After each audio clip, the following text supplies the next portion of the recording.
Hello ಎಲ್ರಿಗೂ ಹೇಗಿದ್ದೀರಾ? ನಾವಂತೂ ತುಂಬ ಚೆನ್ನಾಗಿದ್ದೀವಿ. ಮೊದಲನೇದಾಗಿ ಎಲ್ರಿಗೂ ಥ್ಯಾಂಕ್ಸ್ ಹೇಳಕ್ಕೆ ಇಷ್ಟಪಡ್ತೀನಿ. ಏನಕ್ಕೆ ಅಂದರೆ ನಾವು ಕಾರ್ ಡೆಲಿವರಿ ತಗೊಂಡ್ವಲ್ಲ, ಆ ವಿಡಿಯೋಗಂತೂ ತುಂಬ ಜನ ಕಾಮೆಂಟ್ ಮಾಡಿ ತುಂಬ ಜನ ವಿಡಿಯೋನ ನೋಡಿದ್ದೀರಾ. ಸೊ ತುಂಬ ಥ್ಯಾಂಕ್ಸ್ ಎಲ್ರಿಗೂ. ಯಾಕೆಂದರೆ ಒಳ್ಳೆ ರೀತಿಯಲ್ಲಿ ಎಲ್ಲರೂ ವಿಶ್ ಮಾಡಿ ನಮ್ಮನ್ನು ಶುಭ ಹಾರೈಸಿದ್ದೀರಾ. ನಿಜವಾಗ್ಲೂ ನಿಮಗೆ ಚಿರಋಣಿಯಾಗಿರ್ತೀನಿ, ಜೀವನ ಪೂರ್ತಿ ಚಿರಋಣಿ ಅಂತಂದೇ ಹೇಳ್ತೀನಿ. ನಾನು ಸ್ಟಾರ್ಟಿಂಗಿಂದ ಅದನ್ನೇ ಹೇಳ್ತಾ ಬರ್ತಾಯಿದ್ದೀನಿ, ನಿಮ್ಮಿಂದ ನಾವು ಅಂತಂದು. ಹಾಗಾಗಿ ಫಸ್ಟು ಏನೇ ತೊಗೊಂಡ್ರು ಏನೇ ಮಾಡಿದ್ರು ಅದೆಲ್ಲ ನಿಮ್ಮ ಜೊತೆ ಶೇರ್ ಮಾಡ್ಕೊತಾನೆ ಇರ್ತೀನಿ. ಅದಕ್ಕೋಸ್ಕರ ಕಾರ್ ತೊಗೊಂಡ್ವಲ್ಲ, ಈ ವಿಷಯನೂ ಶೇರ್ ಮಾಡ್ಕೋಬೇಕು ಅಂತ ಫಸ್ಟು ನನಗೆ ನನ್ನ ಫ್ಯಾಮಿಲಿ ಅಂದರೆ ನಮ್ಮ ಮನೆಯಲ್ಲಿ ಹೇಳ್ತೀನೋ ಇಲ್ವೋ ಗೊತ್ತಿಲ್ಲಾಗಲಿ, ಫಸ್ಟು ಯೂಟ್ಯೂಬಲ್ಲಿ ಹೇಳೋದು ನನಗೆ ಅಭ್ಯಾಸ. ಅಂದರೆ ಅದು ಅಷ್ಟು ನಮ್ಮ ಫ್ಯಾಮಿಲಿ ಮೆಂಬರ್ ಥರ ತಿಳ್ಕೊಬಿಟ್ಟಿದ್ದೀನಿ ಯೂಟ್ಯೂಬ್ನ. ಹಾಗಾಗಿ ನಮಗೆ ಏರಾಗಲಿ, ನಮ್ಮ ಲೈಫಲ್ಲಿ ಏರುಪೇರು ಏನೇ ಇರಲಿ, ಸೊ ಎಲ್ಲನೂ ಶೇರ್ ಮಾಡ್ತಾ ಇರ್ತೀನಿ ನಿಮ್ಮ ಜೊತೆ. ಹಾಗೆ ನಿಮ್ಮೆಲ್ಲರ ಸಪೋರ್ಟು ನನಗಿದೆ ಅಂತ ನನಗೆ ನೆನ್ನೆನೇ ಗೊತ್ತಾಯಿತು. ತುಂಬ ಜನ ವಿಶ್ ಮಾಡಿದ್ರಿ, ತುಂಬ ಥ್ಯಾಂಕ್ಸ್ ಎಲ್ರಿಗೂ. ಹಾಗೆ ಈಗ ನಮ್ಮ ಮನೆ ದೇವರಿಗೆ ಅಂತ ಹೊರಟಿದ್ದೀವಿ. ಇನ್ನೊಂದು ವಿಷಯ, ಇನ್ನೊಂದು ಡಬಲ್ ನಮಗೆ ಹ್ಯಾಪಿ ಅಂತಂದು ಹೇಳ್ಬೋದು ಇವತ್ತಿನ ದಿನ. ಯಾಕೆಂದರೆ ನಮ್ಮ RCB ಕಪ್ ಹೊಡಿತು, ವಿನ್ ಆಯಿತು. ಸೊ ಹಂಗಾಗಿ ನಮಗೆ ಸಿಕ್ಕಾಪಟ್ಟೆ ವಿಷಯ ಇಷ್ಟ. ರಾತ್ರಿಯಿಂದ ಫುಲ್ಲು ಖುಷಿ ಆಗ್ತಾಯಿದೆ. ಆ ಕಡೆ ಹೊಸ ಕಾರು ತೊಗೊಂಡ್ವಿ, ಈ ಕಡೆ ನಮ್ಮ RCB ಕಪ್ ಹೊಡಿತು. ಸೊ ಎರಡೂ ಡಬಲ್ ಖುಷಿ ಅಂತಂದು ಹೇಳ್ಬೋದು. ಸೊ ನಮಗಂತೂ ಖುಷಿ ತಾಳಕ್ಕೆ ಆಗ್ತಾಯಿಲ್ಲ, ಅಷ್ಟೊಂದು ಖುಷಿ ಆಗ್ತಿದೆ ಮನಸ್ಸಿಗೆ.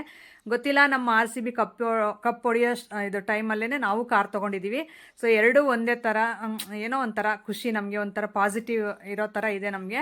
ಹಾಗಾಗಿ ನಿಮ್ಮೆಲ್ಲರ ಸಪೋರ್ಟು, ನಿಮ್ಮ ಹರಕೆ ನಮ್ಗೆ ಇದೇ ರೀತಿ ಇರಲಿ. ನಿಮ್ಮ ಸಪೋರ್ಟು, ನಿಮ್ಮ ಆಶೀರ್ವಾದ ಅನ್ನೋದು ಇದೇ ರೀತಿ ಇರಲಿ ಕೊನೆವರೆಗೂ ನಮಗೆ ಅಂತ ಹೇಳ್ತಾ ಇವತ್ತಿನ ವಿಡಿಯೋನ ಶುರು ಮಾಡ್ತಾ ಇದ್ದೀನಿ. ಹಾಗೆ ನಾವು ಬಂದಿದ್ದು ನಮ್ಮ ಮನೆ ದೇವರಿಗೆ.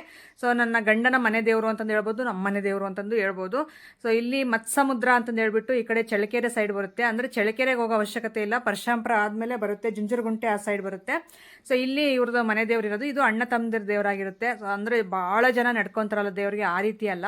ಸೊ ಈಗ ಹೆಂಗೆ ಅಂದರೆ, ಈಗ ನಮ್ಮಮ್ಮ ಅವ್ರದ್ದು ಕದ್ರಿ ಲಕ್ಷ್ಮೀ ನರಸಿಂಹಸ್ವಾಮಿ ದೇವರು, ಮನೆ ದೇವರು. ಆ ದೇವ್ರಿಗೆ ಪ್ರಪಂಚದಲ್ಲಿ ಇರೋರೆಲ್ಲರೂ ಹೋಗ್ಬೋದು. ಸೊ ಈ ದೇವ್ರು ಹಂಗಲ್ಲ, ಬರೀ ಅಣ್ಣ ತಮ್ಮದಿರು ಮಾತ್ರ ಸೀಮಿತ ಈ ದೇವ್ರಿಗೆ. ಹಾಗಾಗಿ ಈ ಥರ ಚಿಕ್ಕದಾಗಿ, ಇನ್ನೂ ಚಿಕ್ಕ ಇತ್ತು ನಾನು ಮದುವೆ ಆದಾಗ. ಈಗೀಗ ಎಲ್ಲರೂ ಅಣ್ಣ ತಮ್ಮದಿರೆಲ್ಲರೂ ಇಷ್ಟಿಷ್ಟು ಅಂತ ದುಡ್ಡು ಹಾಕ್ಕೊಂತೀವಲ್ಲ, ಆ ರೀತಿ ಹಾಕ್ಕೊಂಡು ಈ ರೀತಿ ಸ್ವಲ್ಪ ಹಂಗೆ ರೆಡಿ ಮಾಡಿಸಿದ್ದೀವಿ ದೇವ್ರನ್ನ. ಅಣ್ಣ ತಮ್ಮದಿರ ದೇವರಾಗಿರೋದ್ರಿಂದ ಸೊ ಇಲ್ಲಿ ಪೂಜಾರಪ್ಪ ಯಾವಾಗಲೂ ಇರಲ್ಲ. ಸೊ ಅಂದರೆ ಮನೆ ಇಲ್ಲೇ ಇದೆ, ಹೋಗಿ ನಾವೀಗ ಕರ್ಕೊಂಡು ಬರೋಕ್ಕೆ ಅಂತ ನಮ್ಮ ಮನೆಯವರು ಹೋದ್ರು ಪೂಜೆಗೆ ಅಂತಂದು. ನಾವು ಎಲ್ಲೇ ಏನು ಮಾಡಿದ್ರು ಮನೆ ದೇವರು ಅನ್ನೋದು ಒಂದು ಶ್ರೇಷ್ಠ ಅಂತಂದು ಹೇಳ್ತಾರೆ ಎಲ್ರಿಗೂ. ಹೌದು, ನಮ್ಗೆ ಅದಕ್ಕೇನೋ ನೆನ್ನೆ ಎಲ್ಲಿ ಹೋದ್ರೂ ನಮಗೆ ಪೂಜೆ ಅನ್ನೋದೇ ಸಿಗಲಿಲ್ಲ. ಈ ಮನೆ ದೇವ್ರ ಹತ್ರ ಮಾಡಿಸ್ಬೇಕು ಪೂಜೆ ಅನ್ನೋದು ಇದೆ ನಮಗೆ. ಅದಕ್ಕೋಸ್ಕರ ನಮ್ಗೆ ಪೂಜೆ ಅನ್ನೋದೇ ಸಿಗಲಿಲ್ಲ ನೆನ್ನೆ ಎಲ್ಲೂ. ಅದಕ್ಕೆ ಡೈರೆಕ್ಟಾಗಿ ಇವತ್ತು ನಮ್ಮ ಮನೆ ದೇವ್ರಿಗೆ ಬಂದಿದ್ದೀವಿ. ಲಾಸಿ ಅಂತೂ ಇದು 3ನೇ ಸರಿನೇನೋ ನಾನು ಕರ್ಕೊಂಡು ಬಂದಿರೋದು. ಫುಲ್ ಓಡಾಡ್ತಾವಳು ಆ ಕಡೆ ಈ ಕಡೆ. ಸೊ ನಮ್ಮದು ಏಕಾದಶಿ ಹಬ್ಬ ತುಂಬ ಚೆನ್ನಾಗಿ ಮಾಡ್ತೀವಿ ಇಲ್ಲಿ. ನಮಗೆ ಹೆಂಗೆ ಅಂದರೆ, ಹಿಂದಿನ ಸಾರಿ ನಮಗೆ ಹಬ್ಬದ ದಿನ ನಮಗೆ ಇನ್ಫಾರ್ಮ್ ಹೇಳಿದ್ರು ಹಬ್ಬ ಇವತ್ತು ಅಂತ. ಸೊ ಅವತ್ತಿನ ದಿನ ಹೇಳಿದ್ರೆ ಹೆಂಗೆ, ನಾನು ಇಲ್ಲೇ ಮನೆಯಲ್ಲೇ ಸೊ ಎಲ್ಲ ವಾರ ಎಲ್ಲ ಮಾಡ್ಕೊಂಡು ಇಲ್ಲೇ ಹಬ್ಬ ಮಾಡ್ಕೊಂಡ್ವಿ. ನಮಗೆ ಒನ್ ಡೇ ಮುಂಚೆ ಇನ್ಫಾರ್ಮ್ ಮಾಡಿದ್ರು ಆರಾಮಾಗಿ ಹಬ್ಬದ ದಿನ ಹೋಗ್ತೀವಿ. ಒಂದು ಸಾರಿ ನಿಮಗೆ ಶೇರ್ ಮಾಡ್ಕೊಂಡಿದ್ದೀನಿ ಯೂಟ್ಯೂಬಲ್ಲಿ, ಎಷ್ಟು ಚೆನ್ನಾಗಿ ಮಾಡಿದ್ರು ಅಂತಂದು ಹೇಳ್ಬಿಟ್ಟು. ಅವಾಗ ನಮಗೆ ಒನ್ ಡೇ ಮುಂಚೆ ಹೇಳಿದ್ರು ಹಬ್ಬ ಅಂತಂದು. ಸೊ ಇದೊಂದು ಇಲ್ಲಿ ನನಗೆ ಪ್ರಾಬ್ಲಮ್ ಅನ್ಸೋದಂದರೆ ಇದೇನೆ, ನಮಗೆ ಹಬ್ಬ ಅಂತಂದು ಹೇಳಲ್ಲ. ಸೊ ಯಾವುದೋ ಒಂದು ಬೇರೆ ಹಳ್ಳಿಗೆ ಹೇಳ್ತಾರೆ, ಸೊ ಅಲ್ಲಿಂದ ನಮ್ಗೆ ಹೇಳೋದಕ್ಕೆ ಹಬ್ಬದ ದಿನ ಹೇಳ್ತಾರೆ. ಹಂಗಾಗಿ ನಮ್ಗೆ ಇದೊಂದು ಸ್ವಲ್ಪ ಹಿಂಸೆ ಆಗ್ತಿದೆ. ಅದಕ್ಕೋಸ್ಕರ ಇವತ್ತು ಅವರು ಪೂಜೆ ಮಾಡ್ತಾ ಇದ್ರಲ್ಲ, ಅವರು ಪೂಜಾರಪ್ಪ ಅವರು, ಅವರಿಗೆ ನಮ್ಮ ನಂಬರ್ ಕೊಟ್ಟಿದ್ದೀವಿ.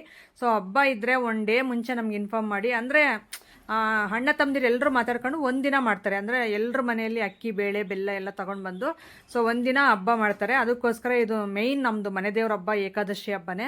ಅದಕ್ಕೋಸ್ಕರ ಇದು ಮಿಸ್ ಮಾಡ್ಕೊಂಡ್ರೆ ಹೆಂಗೆ, ದಯವಿಟ್ಟು ನಮ್ಗೆ ಇನ್ಫಾರ್ಮ್ ಮಾಡಿ ಅಂತಂದು ಹೇಳ್ಬಿಟ್ಟು ನನ್ನ ನಂಬರು ಕೊಟ್ಟು ಬಂದಿದ್ದೀವಿ ನಾವು.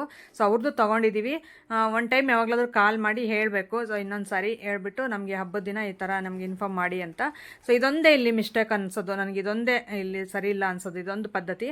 ಯಾಕಂದರೆ ಅಣ್ಣ ತಮ್ಮದಿರು ಅಂದಮೇಲೆ ಪ್ರತಿಯೊಬ್ಬರಿಗೂ ಈ ರೀತಿ ಇನ್ಫಾರ್ಮ್ ಮಾಡಲೇಬೇಕು. ಸೊ ಅದೇ ಮನೆ ದೇವ್ರು ಆಗಿರೋದ್ರಿಂದ ಹಬ್ಬಕ್ಕೆ ಮಿಸ್ ಮಾಡೋ ಹಾಗಿಲ್ಲ ಯಾರೂ. ಸೊ ಹಂಗೆ ನಮಗೆ ಇನ್ಫಾರ್ಮೇ ಮಾಡಲ್ಲ. ಸೊ ಹಬ್ಬದ ದಿನ ಹೇಳ್ತಾರೆ. ಹಬ್ಬದ ದಿನ ಹೇಳಿದ್ರೆ ಹೆಂಗೆ ಬರೋಕ್ಕಾಗುತ್ತೆ, ದೂರ ಸ್ವಲ್ಪ ಒಂದು 70-80 ಕಿಲೋಮೀಟರ್ಸ್ ಆಗುತ್ತೆ ನಮ್ಮೂರಿಂದ ಇಲ್ಲಿ ಬರೋಷ್ಟರಲ್ಲಿ. ಸೊ ಅದಕ್ಕೋಸ್ಕರ ಹಂಗೆ ಬಂದು ಹಂಗೆ ಹೋಗೋಕ್ಕೆ ಮನೆ ಕ್ಲೀನ್ ಮಾಡ್ಕೊಳ್ದೆ ನಾವು ಹೆಂಗೆ ಬರೋಕ್ಕಾಗುತ್ತೆ ಹಬ್ಬಕ್ಕೆ. ಅದಕ್ಕೋಸ್ಕರ ಒನ್ ಡೇ ಮುಂಚೆ ಹೇಳೋದು ಉತ್ತಮ ಅಂತಂದು ಅಂದ್ಕೊಂಡೆ ನಾನು, ಮನಸ್ಸಲ್ಲಿ ಹಂಗೆ ಅನ್ನಿಸ್ತು. ಅದಕ್ಕೆ ನಂಬರು ತೊಗೊಂಡು ಬಂದಿದ್ದೀವಿ. ಈಗ ಗಾಡಿ ಬಂದುಬಿಟ್ಟು ಅವರು ಪೂಜಾರಪ್ಪ ಅವ್ರು ಬಂದು, ನಾವು ಹೂನಾರ ಎಲ್ಲ ತೊಗೊಂಡು ಬಂದಿದ್ವಲ್ಲ, ನಿಂಬೆಹಣ್ಣು ಹೂನಾರ ಎಲ್ಲ ತಂದಿದ್ವಿ. ಅದನ್ನು ಅಲ್ಲಿ ಪೂಜೆಗೆ ದೇವ್ರ ಮನೆಗೆ ಇಟ್ಟು ಒಳಗಡೆ ಗರ್ಭಗುಡಿಯಲ್ಲಿ ಇಟ್ಬಿಟ್ಟು ಈಗ ಹೊರಗಡೆ ನಮ್ಮ ಮನೆಯವರು ಗಾಡಿ ತೊಗೊಂಡು ಬಂದು ನಿಲ್ಲಿಸೋದ್ರಲ್ಲಿ. ಈಗ ಇವರು ಪೂಜೆ ಎಲ್ಲ ಮಾಡಿಬಿಟ್ಟು ನಮಗೆ ಗಾಡಿ ಪೂಜೆ ಮಾಡ್ತಾರೆ. ಹಾಗೆ ದೇವರು ತುಂಬ ಅಂದರೆ ನಮ್ಮ ದೇವ್ರ ಹೆಸರು ಬಂದುಬಿಟ್ಟು ದಾರ್ಮಾದಯ್ಯ ಅಂತಂದು ಹೇಳ್ಬಿಟ್ಟು ನಮ್ಮ ಮನೆ ದೇವರು, ಗಂಡನ ಮನೆ ದೇವರು. ಸೊ ತುಂಬ ಪವರ್ಫುಲ್ ದೇವರು. ನೀವು ಕೈ ಮುಗಿದ್ಬಿಡಿ. ಸೊ ದೇವ್ರು ಇಲ್ಲಿಂದನೇ ಎಲ್ಲರೂ ಚೆನ್ನಾಗಿ ಕಾಪಾಡ್ಕೊ ಬರಲಿ ಅಂತ ಕೇಳ್ಕೊಳ್ತಾ ಇದ್ದೀನಿ.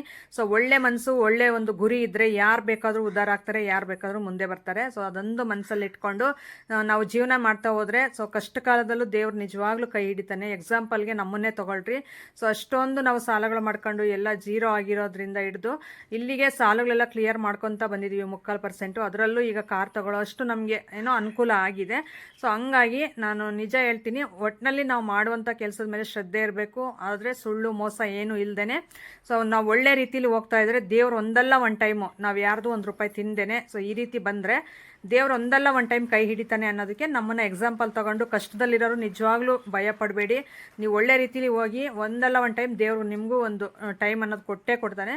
ಸೊ ಆ ಟೈಮಲ್ಲಿ ನೀವು ಒಂಥರ ಖುಷಿಯಾಗಿರೋಕ್ಕೆ ಟ್ರೈ ಮಾಡ್ತೀರಾ ಅಂತ ಅಂದ್ಕೊಂಡಿದ್ದೀನಿ. ಸೊ ಯಾಕಂದರೆ ನಾವು ಹೇಳ್ಬೋದು ನಾವು ಎಷ್ಟು ಕಷ್ಟಪಟ್ಟಿದ್ದೀವಿ ಏನು ಅನ್ನೋದು ನಮಗೆ ಗೊತ್ತಿದೆ. ಹಾಗಾಗಿ ನಿಮಗೂ ಹೇಳ್ತಾ ಇದ್ದೀನಿ, ಕಷ್ಟ ಅಂತಂದು ಹೇಳ್ಬಿಟ್ಟು ಬೇಜಾರು ಮಾಡ್ಕೋಬೇಡಿ. ಸೊ ನಾನು ಊಟಕ್ಕಿಲ್ಲದೆ ಇದ್ದು ಊಟ ಮಾಡದೇ ಇದ್ದು ತುಂಬ ದಿನಗಳಲ್ಲಿ ಹಂಗೆ ಇದ್ದು ನಾನು ಕಷ್ಟಪಟ್ಟಿದ್ದೀನಿ. ಸೊ ನನ್ನ ಕಷ್ಟ ನಾನು ಹೇಳೋಕ್ಕಾಗಲ್ಲ. ಸೊ ಹೇಳಿದ್ರೆ ಅದು ಈ ಥರ ನಿನ್ನ ಕಷ್ಟನೇ ಪಟ್ಟಿಲ್ಲ ಅಂತೀರಾ. ಅದಕ್ಕೋಸ್ಕರ ಅದು ಹೇಳೋದು ಅಷ್ಟು ಒಳ್ಳೇದಲ್ಲ ಅಂತ ನನ್ನ ಅನಿಸಿಕೆ. ಅದು ಎಲ್ಲ ನನ್ನ ಪರ್ಸ್ನಲಿ ಅದು ಇರಲಿ ಹಂಗೇನೆ. ನಾನು ಕಷ್ಟಪಟ್ಟಿರೋದು ದೇವ್ರು ನೋಡಿರ್ತಾನೆ ಅಷ್ಟೇ ಹೊರತು ಸೊ ನಾವು ಏನು ಹೇಳಿದ್ರು ಈಗ ಎಲ್ಲ ಅದು ಇದು ಅಂತಂದು ಹೇಳಿ ಮಾತಾಡ್ತಾರೆ. ಅದಕ್ಕೋಸ್ಕರ ನಾನು ಏನು ಡಿಟೇಲ್ಡಾಗಿ ಹೇಳೋಕ್ಕೆ ಹೋಗಲ್ಲ. ಒಟ್ಟಿನಲ್ಲಿ ತಾಳ್ಮೆಯಿಂದ ಇರಿ. ಸೊ ಒಳ್ಳೆ ದಿನಗಳು ಬಂದೇ ಬರುತ್ತೆ, ಅದು ಹೇಳೋಕ್ಕೆ ಇಷ್ಟಪಡ್ತೀನಿ ಅಷ್ಟೇ. ಈಗ ಪೂಜೆ ಎಲ್ಲ ಮಾಡಿದ್ರು ಕಾರ್ ನೋಡಿ ತುಂಬ ಚೆನ್ನಾಗಿದೆ. ನನಗೇನೋ ತುಂಬ ಚೆನ್ನಾಗಿ ಅನ್ನಿಸ್ತು ಕಾರ್ ಕಲರ್ ಆಗಿರ್ಬೋದು. ಸೊ ನನಗೆ ಬ್ಲ್ಯಾಕು ಆ್ಯಂಡ್ ವೈಟ್ ಮಿಕ್ಸ್ ಇದೆ. ಫುಲ್ಲು ವೈಟ್ ಆಗಿದ್ರೂ ಅಷ್ಟು ಚೆನ್ನಾಗಿ ಕಾಣಿಸ್ತಾ ಇರಲಿಲ್ಲ. ಬ್ಲ್ಯಾಕ್ ಕೋಟಿಂಗು ಸ್ವಲ್ಪ ಸ್ವಲ್ಪ ಅಲ್ಲಲ್ಲಿ ಇದೆಯಲ್ಲ, ಹಾಗಾಗಿ ನನಗೆ ಒಂದು ಸ್ವಲ್ಪ ಖುಷಿ ಅಂದರೆ ಇಷ್ಟ ಆಯ್ತು ಈ ಕಾರ್ ನೋಡಿದ ತಕ್ಷಣ. ನಮ್ಮ ಮನೆಯವ್ರು ಸ್ವಲ್ಪ ಗ್ರೇ ಕಲರು, ರೆಡ್ಡು ಈ ಥರ ಇಷ್ಟಪಡ್ತಾರೆ, ವೈಟ್ ಇಷ್ಟಪಡಲ್ಲ. ಸೊ ನಾನು ವೈಟ್ ಇಷ್ಟಪಡ್ತಾ ಇಲ್ಲ, ನನಗೂ ವೈಟ್ ಇಷ್ಟ ಇರಲಿಲ್ಲ. ಏನೋ ನನಗೆ ಗೊತ್ತಿಲ್ಲ, ಈ ಕಾರ್ ನೋಡಿದ ತಕ್ಷಣ ನನಗೆ ಇದೇ ಕಾರೇ ಬೇಕು ಅಂತ ಅನ್ನಿಸ್ತು ಮನಸ್ಸಿಗೆ. ಅದಕ್ಕೋಸ್ಕರ ನಾವು ಇದೇ ಕಾರೇ ಫೈನಲ್ ಮಾಡಿದ್ದು. ಈಗ ಅವರು ಪೂಜಾರಪ್ಪ ಅವರೆಲ್ಲ ಕಡೆನೂ ಆ ರೀತಿ ಬಟ್ಟೆಲ್ಲ ಇಟ್ಟು ತೀರ್ಥ ಎಲ್ಲ ತಂದು ಗಾಡಿ ಮೇಲೆಲ್ಲ ಹಾಕಿ ಈಗ ಹೂನಾರ ಎಲ್ಲ ಕಟ್ಟಿದ್ವಿ. ಸೊ ಕಟ್ಟಾದಮೇಲೆ ಈಗ ಎಲ್ಲ ಪೂಜೆ ಎಲ್ಲ ಮಾಡ್ತಾಯಿದ್ದಾರೆ. ಸೊ ಹಿಂಗೆ ನಾವು ಎಲ್ಲೇ ಏನೇ ತೊಗೊಂಡ್ರೂ ಮನೆ ದೇವ್ರು ಅನ್ನೋದೊಂದು ಇರುತ್ತಲ್ಲ, ಸೊ ಅಲ್ಲಿ ಬಂದು ಪೂಜೆ ಮಾಡಿಸಿದ್ರೇ ಅದಕ್ಕೊಂದು ತೃಪ್ತಿ ಮನಸ್ಸಿಗೆ. ಹಾಗಾಗಿ ನಾವು ಇಲ್ಲಿ ಬಂದಾಯಿತು. ಸೊ ಬಂದು ಈಗ ಪೂಜೆ ಎಲ್ಲ ಮಾಡ್ತಾವ್ರೆ. ಪೂಜೆ ಕಂಪ್ಲೀಟ್ ಆಗಿದ ತಕ್ಷಣ ಇನ್ನು ನೆಕ್ಸ್ಟ್ ನಾವು ಇಲ್ಲೇ ಒಂದು ಗ್ರಾಮ ದೇವತೆ ಅಂತ ಇದೆ, ಆಂಜನೇಯ ಸ್ವಾಮಿ. ಸೊ ಅಲ್ಲಿಗೂ ಹೋಗ್ತೀವಿ, ಶೇರ್ ಮಾಡ್ತಾ ಹೋಗ್ತೀನಿ ನಿಮಗೆ. ಈಗ ಕಾರ್ ಕೆಳಗೆ ಅಲ್ಲೆಲ್ಲ ವೀಲ್ ಕೆಳಗೆ ಇದು ನಿಂಬೆಹಣ್ಣೆಲ್ಲ ಇಟ್ಬಿಟ್ಟು ಇದನ್ನು ತುಳಿಸ್ಬೇಕಲ್ವಾ, ದೇವ್ರ ಮುಂದೆ ಇಟ್ಟಿರೋ ಅಂಥದ್ದು. ಸೊ ಒಳ್ಳೇದಾಗಲಿ ಅಂತಂದು ಹೇಳ್ಬಿಟ್ಟು ಸೊ ಎಲ್ಲರೂ ಹರಿಸಿರ. ತುಂಬ ಥ್ಯಾಂಕ್ಸ್ ಎಲ್ರಿಗೂ ಮತ್ತೊಂದು ಸಾರಿ. ಈಗ ಇದನ್ನು ಗಾಡಿ ಸ್ವಲ್ಪ ಮೂವ್ ಮಾಡಬೇಕಲ್ಲ, ಅದಕ್ಕೆ ಮೂವ್ ಮಾಡ್ತಾಯಿದ್ರು. ಎದುರುಗಡೆ ಇನ್ನೂ ಸ್ವಲ್ಪ ಗಾಡಿಗಳು ಬರ್ತಾಯಿದ್ವು. ಹಾಗೆ ಸ್ವಲ್ಪ ವೆಯ್ಟ್ ಮಾಡಿ ಆಮೇಲೆ ಮೂವ್ ಮಾಡಿರಂತೆ ಅಂತಂದು ಹೇಳ್ಬಿಟ್ಟು ಅಲ್ಲೇ ಸ್ಟಾಪ್ ಮಾಡಿಸ್ತೀವಿ ದೇವಸ್ಥಾನದ ಮುಂದೆನೇ. ಸೊ ನೋಡಿ ಆ ಕಡೆ ಕಾರ್ ಎಲ್ಲ ಬರ್ತಾ ಇದ್ದಾವೆ. ಸೊ ನಿಮ್ಗೆ ಯಾವ ರೀತಿ ಅನ್ನಿಸ್ತು ಕಲರು ಅಂತಂದು ಹೇಳೋದು ಮಾತ್ರ ಮರಿಬಿಡಿ. ಹಾಗೆ ತುಂಬ ಜನ ಕಾಸ್ಟ್ ಎಷ್ಟು, EMI ಎಲ್ಲಿ ತೊಗೊಂಡ್ರಾ, ಸೊ ಇದೆಲ್ಲ ಕೇಳ್ತಾ ಇದ್ದೀರಾ. ಇದೆಲ್ಲ ನಾನು ಒಂದು ವೀಡಿಯೋದಲ್ಲಿ ಕ್ಲಾರಿಟಿಯಾಗಿ ನಿಮಗೆ ಹೇಳ್ತೀನಿ.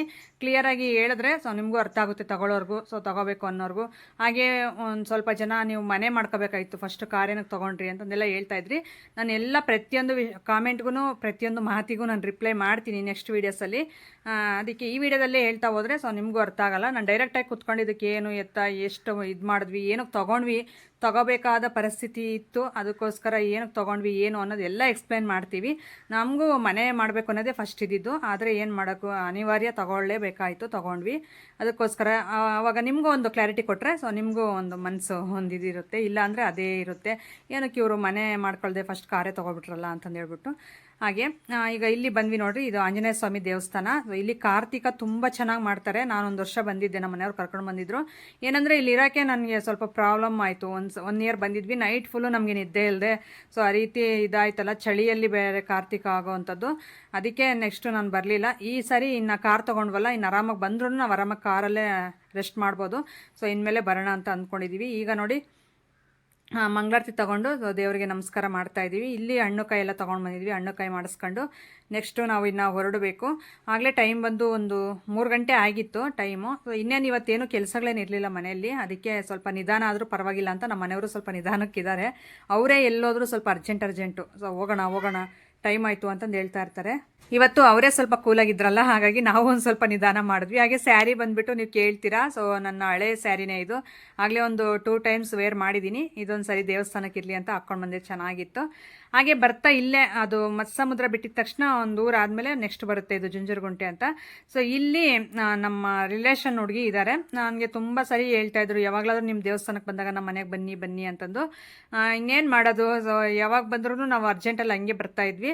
ಇವತ್ತು ಹೆಂಗೋ ಫ್ರೀ ಆಗಿದ್ವಲ್ಲ, ಸೊ ಹಾಗಾಗಿ ಹೊಸ ಕಾರ್ ಬೇರೆ ತೊಗೊಂಡಿದ್ವಿ, ಹಂಗೆ ನಮ್ಮ ಹುಡುಗಿಗೆ ತೋರಿಸ್ದಂಗೂ ಆಗುತ್ತೆ ಅಂತಂದು ಹೇಳ್ಬಿಟ್ಟು ಒಳ್ಳೆ ಇದು ಟೈಮ್ ಸಿಕ್ತು, ನಮಗೂ ಟೈಮ್ ಇದೆ ಅಂತಂದು ಹೇಳ್ಬಿಟ್ಟು ಬಂದಿದ್ದಾಯಿತು.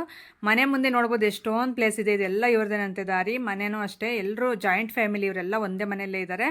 ಆ ಕಡೆ ಕುರಿರಪ್ಪ ಅಂತಾರಲ್ಲ, ಆ ಥರ ಕುರಿಗಳೆಲ್ಲ ಸಾಕ್ಕೊಂಡಿದ್ದಾರೆ ಅವರು. ಕುರಿ 100 ಚಿಲ್ಲರೆ ಏನೋ ಕುರಿ ಇದಾವಂತೆ. ಸೊ ಅಷ್ಟೊಂದು ಕೆಲಸಗಳು ಮಾಡಿಕೊಂಡು ಅದು ಕಂಬೈಂಡಾಗಿ ಒಂದೇ ಮನೆಯಲ್ಲೇ ಇರಬೇಕಂದ್ರೆ ತುಂಬ ಕಷ್ಟ, ಅದು ಈಗಿನ ಕಾಲದಲ್ಲಿ. ಸೊ ಈ ಕಾಲದಲ್ಲಿ ಇದ್ದಾರಲ್ಲ, ಸೊ ತುಂಬ ಗ್ರೇಟ್ ಇವರಿಬ್ರು ಅಕ್ಕ ತಂಗಿರಿಬ್ರು. ಹಾಗೆ ನನಗೂ ಮತ್ತು ಎಲ್ರಿಗೂ ಇದು ಪಾನಕ ಮಾಡ್ಕೊಂಡು ಬಂದರು. ಸೊ ಈ ಹುಡುಗಿನೇ ಒಂಥರ ಪಿಂಕ್ ಕಲರ್ ಹಾಕಿದಾರಲ್ಲ, ಮೆರೂನ್ ಕಲರ್ ಟೈಪ್ ಬರುತ್ತೆ ಅದು ನೈಟಿ, ಆ ಹುಡುಗಿನೇ ನಮ್ಮ ರಿಲೇಷನ್ನು. ಸೊ ಅವ್ರ ಅಕ್ಕ ಆಗಬೇಕು. ಅವರಿಬ್ಬರು ಒಂದೇ ಮನೆ ಸೊಸೆರು ಅವರಿಬ್ರು. ಹಾಗೆ ಅವ್ರ ಜೊತೆ ಮಾತಾಡ್ಕೊಂಡು ನೆಕ್ಸ್ಟ್ ಮಾವನೆಲ್ಲ ಕೊಟ್ಟರು, ತಗೊಂಡು ಅವ್ರಿಗೂ ಬಾಯ್ ಹೇಳಿ ನೆಕ್ಸ್ಟ್ ನಾವು ಬಂದಿದ್ದು ಮನೆಗೆ. ಇಲ್ಲಿ ಬಂದಿದ್ದ ತಕ್ಷಣ ಕಾರ್ ಇನ್ನು ಒಳಗಡೆ ಬಿಡಬೇಕಲ್ಲ, ಹಾಗಾಗಿ ಸ್ವಲ್ಪ ದಾರಿ ಇಲ್ಲೆಲ್ಲ ಸ್ವಲ್ಪ ಇದು ಎಳ್ಳಿಕಾಯಿ ಮರ ಕೊಂಬೆಗಳು ಮತ್ತು ಅಲ್ಲಿ ಎಲ್ಲ ಇದು ಕರ್ಬೇವಿನ ಸೊಪ್ಪಿನ ಗಿಡ ಎಲ್ಲ ಅಡ್ಡ ಇದ್ದಾವೆ. ಮತ್ತು ತರ್ಚ್ಕೊಂಡ್ರೆ ಮತ್ತು ಹೊಸ ಕಾರ್ ಬೇರೆ ಅಂತಂದು ಹೇಳ್ಬಿಟ್ಟು ಅವನ್ನ ಕೊನೆಗಳು ಸ್ವಲ್ಪ ಎಲ್ಲ ಕ್ಲೀನ್ ಮಾಡ್ತಾಯಿದ್ರು ನಮ್ಮ ಮನೆಯವರು ಮಚ್ಚಿ ತಗೊಂಡು. ಸೊ ಇದರಲ್ಲಿ ಈಗ ಇದನ್ನೆಲ್ಲ ಕ್ಲೀನ್ ಮಾಡಿಬಿಟ್ಟು ಮತ್ತೆ ಇಲ್ಲಿ ಒಳಗಡೆ ಬರೋದಕ್ಕೆ ಸ್ವಲ್ಪ ಪ್ಲೇಸ್ ಎಲ್ಲ ಅಂದರೆ ದಾರಿ ಎಲ್ಲ ಚೆನ್ನಾಗಿ ಮಾಡಬೇಕು ಕಾರ್ಗೆ. ಹಾಗಾಗಿ ಇನ್ನು ಸ್ವಲ್ಪ ಇಲಿಗಳು, ಈ ಯಜ್ಞಗಳ ಕಾಟ ಬೇರೆ, ಮನೆ ಪಕ್ಕ ಎಲ್ಲ ಓಡಾಡ್ತಾ ಇರ್ತಾವಲ್ಲ, ಸೊ ಕಾರುಗಳಂದರೆ ಸೇರ್ಕೊಬಿಡ್ತಾವಂತೆ. ಅದಕ್ಕೆ ಇದು ತಂಬಾಕು ಅಂತಾರಲ್ಲ, ಹೊಗೆ ಸೊಪ್ಪು ಆ ಥರದ್ದೆಲ್ಲ ಇಡ್ರಿ ಅಂತಂದು ಹೇಳ್ತಾ ಇದ್ರು ಎಲ್ರೂ. ಸೊ ಅದಕ್ಕೆ ಅದನ್ನು ಫಸ್ಟ್ ಸೇಫ್ಟಿ ಮಾಡಿಬಿಡ್ಬೇಕು. ನಾವು ತರೋದು ದೊಡ್ಡದಲ್ಲ, ತಂದಮೇಲೆ ಅದನ್ನು ಹಾಳಾಗ್ದಂಗೆ ನೀಟಾಗಿ ನೋಡ್ಕೊಳ್ಳೋದು ದೊಡ್ಡ ವಿಷಯ. ಹಾಗಾಗಿ ಇಲ್ಲಿ ನನ್ನ ತಮ್ಮ ಹಸುಗಳೆಲ್ಲ ಕಟ್ಟಾಕ್ತಾ ಇದ್ನಲ್ಲ ಇಷ್ಟು ದಿನ, ಅದಕ್ಕೆ ಇವನ್ನೆಲ್ಲ ಕಿತ್ತಾಕ್ತಾವನೆ. ಎಲ್ಲ ಕಿತ್ತಾಕ್ಬಿಟ್ಟು ನಮ್ಮ ಮನೆ ಥರನೇ ಚಪ್ರ ಹಾಕ್ತೀನಿ, ಸೊ ಅಲ್ಲೇ ಕಟ್ಟಾಕ್ತೀನಿ. ಇಲ್ಲಿ ಕಾರ್ ಬಿಟ್ಕೊಳ್ರಿ ನೆನೆದಂಗೆ, ಕಾರ್ನ ಹೊಸ ಕಾರ್ ಬೇರೆ ಅಂತಂದು ಹೇಳ್ಬಿಟ್ಟು ಅವನು ಎಲ್ಲ ಹೆಲ್ಪ್ ಮಾಡ್ತಾ ಇದ್ದ. ಹಾಗೆ ಲಾಸೆ ಇದ್ಲಲ್ಲ, ಏನಕ್ಕಪ್ಪ ಹಿಂಗೆ ಕೆಲಸ ಮಾಡ್ತಿದ್ಯಾ, ನಿನ್ನ ಕಾರ್ ಕೊಡಲ್ಲ ಮತ್ತೇರೋ ಅಂತಂದು ಅವ್ರ ಅಪ್ಪನ್ನ ಹೇಳ್ಸಕ್ಕೆ ಅಂತ ಬರ್ತಾವಳೆ. ಸಖತ್ತು ದೊಡ್ಡ ಮಾತೆಲ್ಲ ಮಾತಾಡ್ತಾಳೆ, ನೋಡೋಕೆ ಚಿಕ್ಕ ಮಗಳು, ಅವಳಿಗೆ ಮಾತು ಹೆಂಗೆ ಬರುತ್ತೆ ಅನ್ನೋದೇ ಆಶ್ಚರ್ಯ ನಮ್ಮೆಲ್ರಿಗೂ, ಅಷ್ಟು ಚೆನ್ನಾಗಿ ಮಾತಾಡ್ತಾ ಇರ್ತಾಳೆ. ಹಾಗೆ ನನ್ನ ತಮ್ಮನೂ ಇದೆಲ್ಲ ಕ್ಲೀನ್ ಮಾಡಿಕೊಟ್ಟ ಸ್ವಲ್ಪ. ಈ ರೀತಿ ಇತ್ತು ಇವತ್ತಿನ ವಿಡಿಯೋ. ಸೊ ನಿಮ್ಗೆ ಯಾವ ರೀತಿ ಅನ್ನಿಸ್ತು ಅಂತ ಹೇಳಿ ಕಾಮೆಂಟ್ ಸೆಕ್ಷನಲ್ಲಿ. ಹಾಗೆ ಹೊಸಬರಾಗಿದ್ದರೆ ಪ್ಲೀಸ್ ಸಬ್ಸ್ಕ್ರೈಬ್ ಮಾಡ್ಕೊಳ್ಳಿ. ವಿಡಿಯೋ ಇಷ್ಟ ಆದರೆ ಪ್ಲೀಸ್ ಒಂದು ಲೈಕ್ ಮಾಡೋದು ಮಾತ್ರ ಮರಿಬೇಡಿ. ಲೈಕ್ ಮಾಡಿ, ಆದಷ್ಟು ನಿಮ್ಮ ಫ್ರೆಂಡ್ಸ್ ಆ್ಯಂಡ್ ಫ್ಯಾಮಿಲಿ ಮೆಂಬರ್ಸ್ಗೆ ಶೇರ್ ಮಾಡಿ, ಅವರು ನೋಡಿಬಿಟ್ಟು ನನ್ನ ವೀಡಿಯೋಸ್ನ, ನನ್ನ ವ್ಲಾಗ್ಸ್ನ ಸಪೋರ್ಟ್ ಮಾಡಲಿ ಅಂತ ಕೇಳ್ಕೊಳ್ತಾ ಇದ್ದೀನಿ. ಹಾಗೆ ಲಾಸ್ಯ ಬಂದಿದ ತಕ್ಷಣ ಬಟ್ಟೆ ಚೇಂಜ್ ಮಾಡಿ ಮೇಲ್ಗಡೆ ಟೀ ಶರ್ಟ್ ಒಂದು ಹಾಕ್ಕೊಂಡು ಓಡಾಡ್ತಾಳೆ ನೋಡಿ. ಓಡಾಡ್ಕೊಂಡು ಅವರಪ್ಪನ ನೀರು ಕೇಳಿದ್ರು ಅವರಪ್ಪ, ಅದಕ್ಕೆ ತಗೊಂಡು ಬರ್ತೀನಿ ಅಂತ ಹೇಳ್ಬಿಟ್ಟು ಕೈ ತೊಳಿತಾ ಇದ್ಲು. ಸೊ ಇಲ್ಲಿಂದ ಇನ್ನು ಈ ಸೌದೆಗಳು ಇವೆಲ್ಲ ಎತ್ತಾಕೊಂಡು ನಾನು ಸ್ವಲ್ಪ ಕೆಲಸನ ಸ್ಟಾರ್ಟ್ ಮಾಡ್ತೀನಿ. ಸೊ ನೆಕ್ಸ್ಟ್ ನಾನು ಹೇಳ್ತೀನಿ ನಿಮಗೆ, ಕಾರ್ ಇನ್ಫಾರ್ಮೇಷನ್ ಫುಲ್ ಕೊಡ್ತೀನಿ, ನಾನು ತಪ್ಪದೆ ಕೊಡ್ತೀನಿ. ನಾಳೆ ಇಲ್ಲ ನಾಡಿದ್ದು ವಿಡಿಯೋದಲ್ಲಿ ಪಕ್ಕ ಶೇರ್ ಮಾಡ್ಕೊತೀನಿ, ಬೇಜಾರು ಮಾಡ್ಕೋಬೇಡಿ. ಸೊ ಹೇಳಿದ್ರು ಕಾಮೆಂಟ್ ಸೆಕ್ಷನಲ್ಲಿ ಹೇಳಿಲ್ಲ ಅಂತ, ಯಾಕಂದರೆ ಪ್ರತಿಯೊಂದು ಕಾಮೆಂಟ್ಗೂ ನಾನು ರಿಪ್ಲೈ ಮಾಡೋಕ್ಕಾಗಲ್ಲ, ಮ್ಯಾಟ್ರೆಲ್ಲ ಹೇಳೋಕ್ಕಾಗಲ್ಲ. ಸೊ ಸುಮ್ಮನೆ ಒಂದು ವಿಡಿಯೋದಲ್ಲಿ ಹೇಳ್ಬಿಟ್ರೆ ಎಲ್ರಿಗೂ ಅರ್ಥ ಆಗುತ್ತಲ್ಲ ಅಂತ ನನ್ನ ಒಪಿನಿಯನ್ ಅಷ್ಟೇ. ಸಿಗೋಣ ನಾಳೆ ಒಂದು ಒಳ್ಳೆ ವ್ಲಾಗ್ ಮುಖಾಂತರ.